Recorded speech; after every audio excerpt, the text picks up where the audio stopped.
Kinamusta ng mga kaanak ni Mark Andre Marcos ang investigasyon ng Cavite Police kaugnay sa umunay hazing na ikinamatay raw ng San Beda Law student. May ulat on the spot si June Veneracion. June? Personal na nagpunta ang pamilya ng hazing victim na si Mark Andre Marcos sa headquarters ng Cavite Police dito sa Imus, Cavite para kumustahin nga ang takbo ng investigasyon. Naging pagkakataon na rin ito para pagsamasamahin ng pulisya at pamilya Marcos ang kanilang mga impormasyon at ebidensya para mas mapalakas pa ang kaso laban sa mga sangkot sa hazing.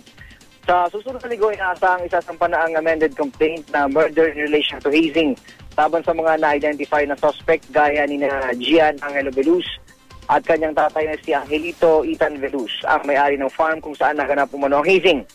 Isa pang neophyte ang nakilala na rin ng Cavite PNP, si Daniel Baltasar, kaibigan at klase ni Mark Andre sa San Beda. May retrato pa nga ang dalawa na magkasama sila. Sabi ni Senior Superintendent John Bulilacao ng Cavite PNP, mahalaga ang mga impormasyon na maaari nilang makuha mula kay Baltasar kaya umapil na sila rito na makipagtulungan sa pulisya. Ang problema raw kasi ngayon, maraming mga testigo at may alam ang natatakot tumantad.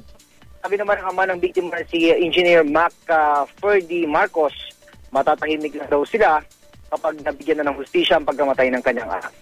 At yan ang latest mula rito sa Imus, Cavite, balik sa Tia. June, nabanggit mo yung itong neophyte na ito na kinilala ng pulisya, yung kaibigan ni Mark Andre.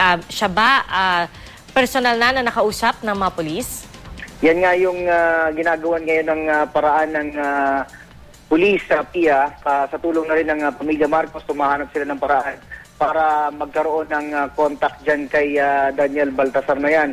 Yan nga yung pinagtutuunan nila ngayon ng pansin dahil sabi sa kanilang background check ay maraming nalalaman itong si Daniel Baltasar. Pero sa ngayon ay hindi pa sila nagtatagumpay na makakuha ng contact sa neophyte na yan, Tia.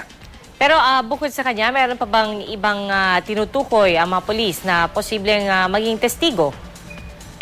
Kung matatandaan mo, Pia, nung mga nakaraang araw, meron ng lumantad na dalawang neophyte. Although yung dalawang neophyte na yon ay nagsabing parang ayaw nilang tumistigo, although nagpalabas na nga sila ng kanilang sworn statement at affidavit. Bukod doon sa dalawang yung Pia, meron pang dalawa pang neophyte na na-identify din at yun nga yung inaapila ng PNP at ng pamilya Marcos na sana'y lumantad na rin yung dalawa na yon at ang sumunod nga ay etong si Daniel Baltasar kung susumahin sa siyam na neophyte na sumailalim sa initiation at sinawimpalad nga itong si Mark Andre.